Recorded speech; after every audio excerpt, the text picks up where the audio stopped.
নমস্কার সব বন্ধুরা, কেমন আছেন সবাই? আজকে আমাদের রাত্রে ডিনারে হচ্ছে ডিম তড়কা। চলুন আপনাদের সঙ্গে রেসিপিটা শেয়ার করি। ওই যে কলাইগুলোকে দেখলেন, আগে একটু সিদ্ধ করে নিয়েছি, রসুনগুলোকে কুচি কুচি করে নিয়েছি, আর একটু রসুন আদা একসঙ্গে পেস্ট করে নিয়েছি। এই যে কড়াই তেল গরম করে ডিমগুলো আগে একটু ভেজে নেব। ডিমগুলোকে এই যে ঝুড়ো ঝুড়ো করে একটু ভেজে নিয়েছি, এই যে নামিয়ে রেখে দিয়েছি। এই যে প্রথমে কুচো রসুন কুচোটা দিয়ে দিলাম তেলে, তারপর একটু পেঁয়াজ কুচিয়ে দিয়ে দেবো।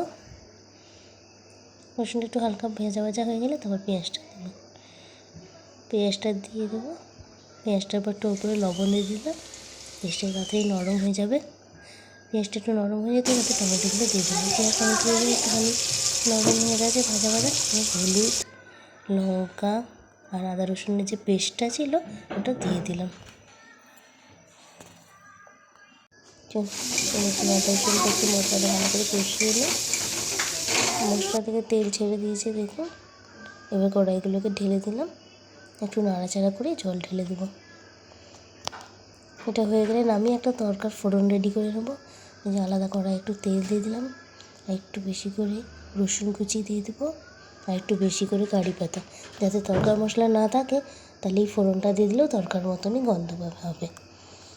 যে রসুনটা একটু বেশি করে দিয়ে দিলাম, আর একটু কারি পাতাটা, আর উপরে একটু কাশ্মীরি লঙ্কার গুঁড়ো দিয়ে দিলাম একটু লাল রঙ হওয়ার জন্য, দিয়ে তরকারিটাকে আবার ফোড়ন দিয়ে দিলাম। এই দেখুন আমাদের তরকারি রেডি। এবার আমরা একটা গরম গরম নরম নরম রুটির সাথে সার্ভ করব। এই যে আমাদের রুটিও হয়ে গেছে। চলুন, ভিডিওটা কেমন লাগলো কমেন্টে জানাবেন। ভালো থাকবেন, সুস্থ থাকবেন। নমস্কার বন্ধুরা।